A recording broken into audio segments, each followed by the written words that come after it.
দোয়া শুরু করে দিলেন, আল্লাহ দুইজন লোকের একজনকে তুমি আমার অনুসারী বানিয়ে দাও, এই দুইজনের যারে তোমার ভাল লাগে। আল্লাহুম্মা আইজ্জাল ইসলামা বিহাব্বি হাযাইনির রাজুলাইনি ইলাইক।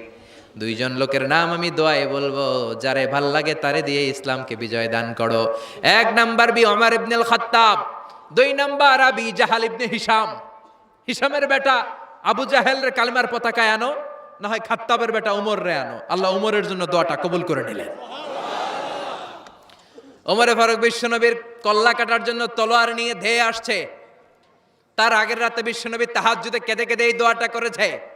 বিশ্বনবীর চাচা হামজা ইবনে আব্দুল মুত্তালিব ওমরে ফারুককে দেখে বিশ্বনবীর কাছে দৌড়ে আসলেন। বিশ্বনবী তখন আরকাম ইবনে দারুল আরকামের ঘরে সাফা পাহাড়ের পাদদেশে বসে লুকিয়ে লুকিয়ে দাওয়াতি কাজ করতেন। ভাতিজার কাছে এসে বললেন, ও নবী, আমার ভাতিজা ওমরে ফারুক তোমারে মারার জন্য নাঙ্গা তরোয়ার নিয়ে চলে আসছে, তুমি পালিয়ে যাও, আমরাও পালাই। বিশ্বনবী বললেন, না চাচা, আপনি সরে যান, অন্যান্য সাহাবাদেরকেও সরে যেতে বলেন। আমার মনে হয় গত রাতে চোখের পানি ছেড়ে যেই দোয়াটা আমি আল্লাহর কাছে করেছি, কিছুক্ষণ পরেই দোয়াটা কবুল হতে চলেছে। ওমরে ফারুক আসলেন, তলোয়ারকে আছাড় মেরে বললেন, আশহাদু আন্নাকা রাসূলুল্লাহ, আশহাদু আল্লা ইলাহা ইল্লাল্লাহ ওয়া আন্নাকা মুহাম্মদ রাসূলুল্লাহ। ওমরে ফারুক এসে বললেন, নবী, আমি সাক্ষ্য দিলাম আল্লাহ ছাড়া কোনো ইলাহা নাই, আপনি ছাড়া কোনো রাসূল নাই। সুবহানাল্লাহ পড়েন। ফাতারদা, বিশ্বনবী খুশি হয়ে গেলেন। সুবহানাল্লাহ কইবেন না?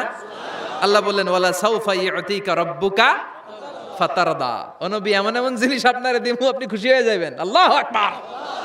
তাহলে প্রথমে কেমনে খুশি করছে পাইলেন? পাইছেন? ওমরে ফারুককে কালেমার পতাকায় ঢুকাইয়া বিশ্বনবীর হৃদয়টারে ঠান্ডা করে দিলেন, বিশ্বনবীরে খুশি করে দিলেন। বিশ্বনবী বললেন, লা নাবিয়্যা বা'দি ওয়ালা রাসূলা, আমার পরে নবীও নাই, রাসূলও নাই, তবে লাউ কানা বা'দি নাবিয়্যুন লাকানা ওমর, আমার পরে যদি কেউ নবী হতো, আমার ওমর নবী হয়ে যেত। ওমরে ফারুককে মুনাফিকরা ভয় পেত, মুশরিকরা ভয় পেত, এমনকি শয়তানও ভয় পেত। মা সালাকা শাইতানু সালিকান ফাজ্জান ইল্লা সালাকা ফাজ্জান গায়রা ফাজ্জিক। বিষ্ণু বলতেন, ওমর, শয়তান যদি তোমারে কোনো রাস্তা দিয়ে হাঁটতে দেখে, শয়তান ওই রাস্তা থুইয়া আরেক রাস্তা দিয়ে হাঁটে। তার মানে বিশ্বনবীরে খুশি করার এক নাম্বার পদ্ধতি ওমরে ফারুককে কালিমে পড়ায় খুশি, ঠিক কিনা? বিশ্বনবী খুশি হয়ে গেলেন। নাম্বার 1 কয়টা গেল? নাম্বার 2, বিশ্বনবী দাওয়াত দেওয়ার জন্য তায়েফে গেলেন। মক্কাতুল মুকাররমা থেকে 70-80 কিলো দূর, পাহাড়ি এলাকা, ঠান্ডা এলাকা। হজ উমরা যারা করেছেন দেখেন নাই, ঘুরে ঘুরে উঠতে হয়। আবার এখন ক্যাবেল কার আছে, ক্যাবেল কার দিয়ে ওঠা যায়, নামা যায়। আমি গিয়েছি অনেকবার। ওই তায়েফে বিশ্বনবী দাওয়াত দিতে গেলেন, কিন্তু তায়েফের ছেলেরা বিশ্বনবীর দাওয়াত কি গ্রহণ করেছে? কি করছে?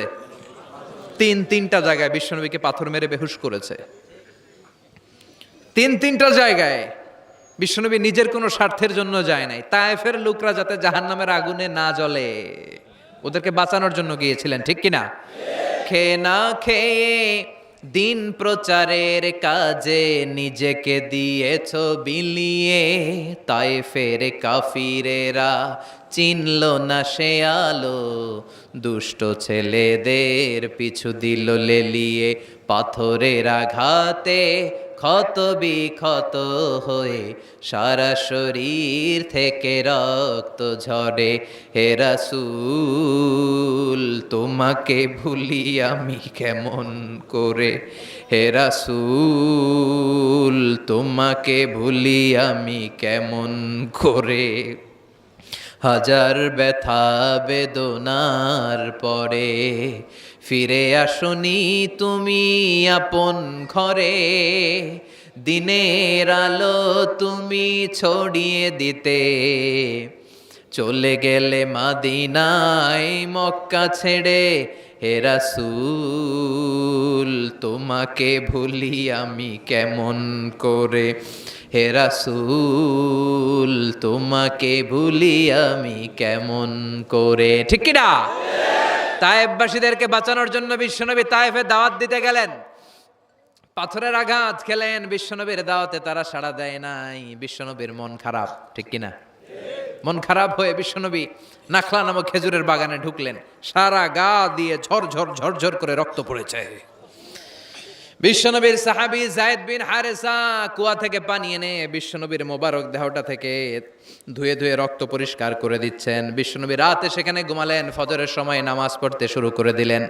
বিশ্বনবীর তেলাওয়াত শুনে একদল জিন অবাক হয়ে গেল। জিনেরা কয়, ইন্না সামি'না কুরআনান আজাবা ইয়াহদি ইলার রুশদি ফাআমান্না বি। সুবহানাল্লাহ। দাওয়াত দিতে আইছিল মানুষরে, দাওয়াত দিতে আসছিল কাদেরকে? কিন্তু মানুষ দাওয়াত কবুল করে নাই। আর বিশ্বনবী কেঁদে কেঁদে যখন নামাজ পড়ছিলেন, তেলাওয়াত শুনে জিনেরা অবাক। জিনেরা কয়, এটা কোনো মানুষের বাণী হতে পারে না, আল্লাহর বাণী ছাড়া।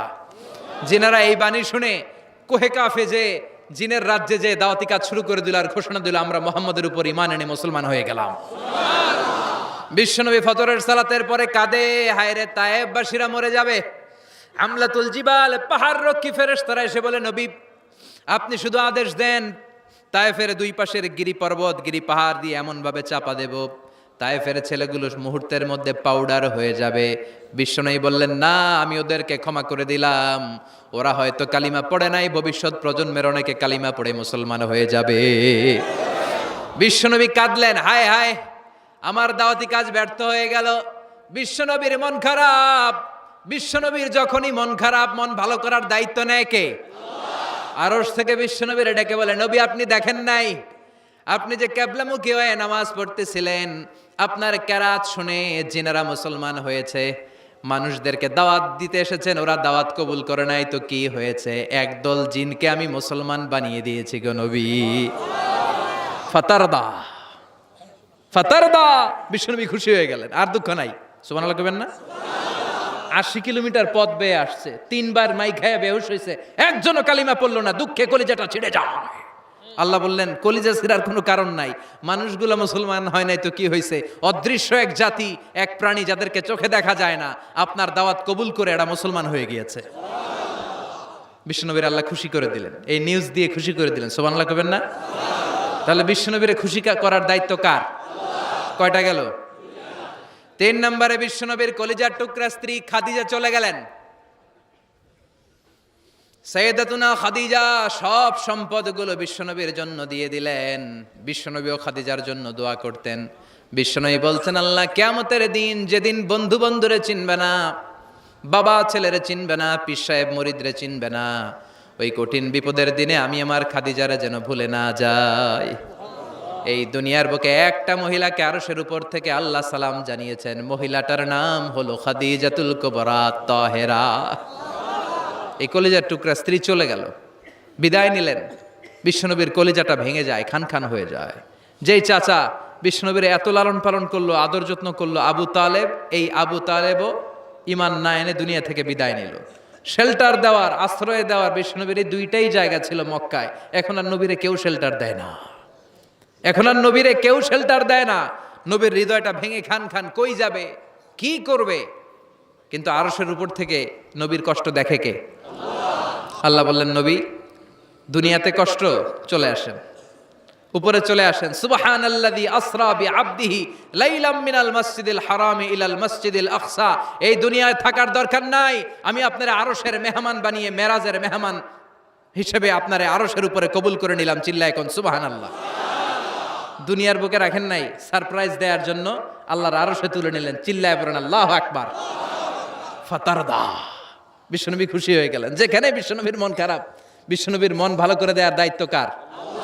মেরাজের মাধ্যমে, সালাতকে গিফট দেওয়ার মাধ্যমে, জান্নাত আর জাহান্নামকে চাক্ষুষ দেখানোর মাধ্যমে, সরাসরি আল্লাহর কথাগুলো, আওয়াজগুলো কানে শুনিয়ে দেওয়ার মাধ্যমে বিশ্বনবীর হৃদয়টারে ঠান্ডা করে দিল কে? এরপরে দেখেন কি করে রব্বুল আলামিন বিশ্বনবীরে খুশি করে। মক্কার জমিনে আর থাকতে পারে না, বিশ্বনবী যেখানেই থাকুক, যেখানেই যাবে, ওখানেই মুহাম্মদ রে মার। মক্কার সবাই যখন একত্রিত হয়ে গেল, মক্কায় কোথাও থাকার যখন বিশ্বনবীর জায়গা নাই, বিশ্বনবীকে মদিনার মতো চমৎকার জায়গায় হিজরতের ব্যবস্থা করে দিল কে? ফাতারদা। ওয়ালা সাউফা ইউতিকা রাব্বুকা।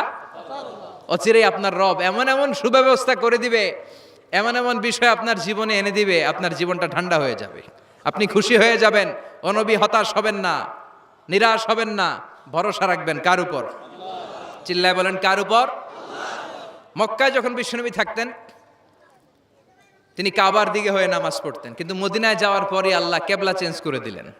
বিশ্বনবীর ভাল লাগে না। বিশ্বনবীর মনে চায় ওনার বংশের গোড়া যেখানে ইসমাইল আলাইহিস সালাম ছিলেন, সাইয়েদনা ইব্রাহিম এসেছিলেন, ওই মক্কায় যদি কেবলাটা থাকতো কতই না ভালো হতো। ইহুদিরা যেদিকে নামাজ পড়ে বিশ্বনবী ওই দিকে হয়ে নামাজ শুরু করলেন। কোন বর্ণনায় 16 মাস, কোন বর্ণনায় 17 মাস বিশ্বনবী নামাজ পড়ে, কিন্তু অন্তর ভালো লাগে না। قد نرى تقلب وجهك في السماء فلنولينك قبلة ترضاها فول وجهك شطر المسجد الحرام। আল্লাহ বললেন, নবী আমি বুঝি আপনি নামাজ পড়েন, আর নামাজের পরে আকাশের দিকে তাকান যে আমি কিছু কই কিনা। সুবহানাল্লাহ কয় না? আমি কেবলা পরিবর্তনের ব্যাপারে কোনো আয়াত পাঠাই কিনা। নবী আপনার দরদ, আপনার কষ্ট আমি বুঝতে পেরেছি। 17 মাস আপনারে পরীক্ষা করলাম, আর না, আমার আর সহ্য হয় না। কালকে থেকে কাবার দিকে আপনার কেবলা পরিবর্তন করে নামাজ শুরু করে দেন গো নবী। ফাওয়াল্লি ওয়াজহাকা শাতরাল মসজিদিল হারাম, টু দ্য ডাইরেকশন অফ কিবলা। যেখানেই থাকেন না কেন, হাইসুমা কুনতুম ফাওয়াল্লু উজুহাকুম শাতরা, এখন থেকে যেখানেই থাকেন আর বাইতুল মুকাদ্দাসের দিকে নয়, কাবার দিকে মুখ ফিরিয়ে নামাজ পড়বেন। কবুল করে নিব কে? ওয়ালা সাউফা ইউতিকা রাব্বুকা, অচিরে আপনার রব আপনার এমন এমন জিনিস দিবে আপনি খুশি হয়ে যাবেন। খুশির ঠেলায় আহা, আর দুঃখ থাকে না। একটার পর একটা দুঃখ, ঝঞ্ঝা, কষ্ট, বাধা আসতে থাকে, আর আল্লাহ সেইটাকে শান্তি আর ভালোবাসার সমীরণ বাতাসে পরিণত করে দেয়। চিল্লায় বলেন ঠিক কিনা? এরপরে মদিনাতে যে উম্মতের জন্য টেনশনের শেষ নাই।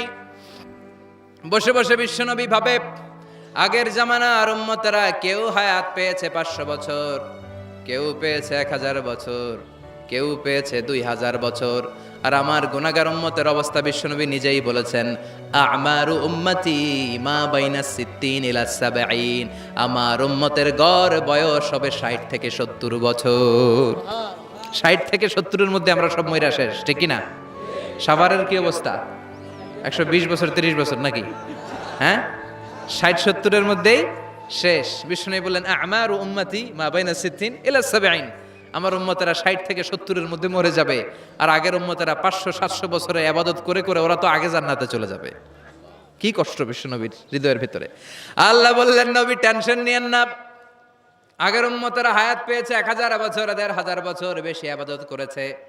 আপনার উম্মতেরা হায়াত পাবে 60 বছর 70 বছর, কিন্তু এমন জিনিস এখন আপনারে দিয়ে দেব, আপনার উম্মত সব উম্মতের উপর ফাস্ট হয়ে যাবে। ইন্না আনজালনাহু ফি লাইলাতিল কদরি ওয়া মা আদরাকা মা লাইলাতুল কদর, লাইলাতুল কদরি খায়রুম মিন আলফি শাহর। সুবহানাল্লাহ। লাইলাতুল কদরি খায়রুম মিন আলফি শাহর।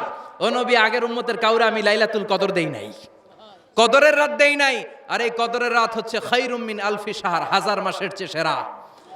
ওরা সারা বছর ইবাদত করে যা করতে না পারছে, আপনার উম্মতরা এই কদরের রাতে এক রাত ইবাদত করবে, 1000 রাত ইবাদতের সমান সওয়াব হয়ে যাবে।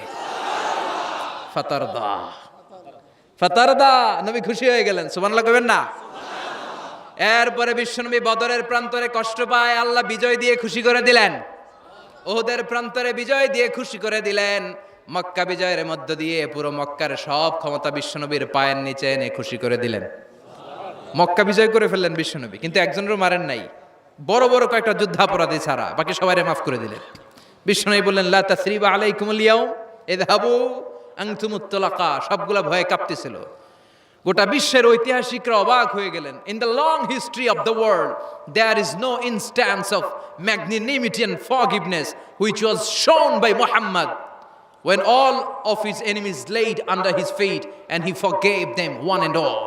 পৃথিবীর ইতিহাসে ক্ষমার এরকম নজির আর দৃষ্টান্ত কেউ দেখাতে পারে নাই। যে শত্রুরা তাকে মারার জন্য ওত পেতেছিল, এলাকা থেকে বহিষ্কার করে অন্য এলাকায় পাঠিয়ে দিল, ঘর বাড়ি সব নষ্ট করে দিল, তিনি যখন ওই এলাকা বিজয় করলেন সবাই পায়ের নিচে দাঁড়িয়ে কাঁপছিল। বিশ্বনবী বললেন, কোনো আক্রোশ নাই, কোনো প্রতিশোধ নাই, তোদেরকে মাফ করে দিলাম। একটার পর একটা বিজয় দিয়ে বিশ্বনবীরে খুশি করে দিল কে? এজন্য রব্বুল আলামিন বলেন, ওয়ালা সাউফা ইউতিকা রাব্বুকা ফাতারদা। ও নবী, কাফেররা বলে আল্লাহ আপনারে সাইরা দিছে, কাফেররা বলে আল্লাহ আপনারে ভুলে গেছে, উম্মে জামিল বলে, আপনার শয়তান আপনার কাছে আসে না, আমি নাকি আপনারে চিনি না। ও নবী, ভয় পাবেন না, হতাশ হবেন না, নিরাশ হবেন না, ভরসা রাখবেন কার উপর?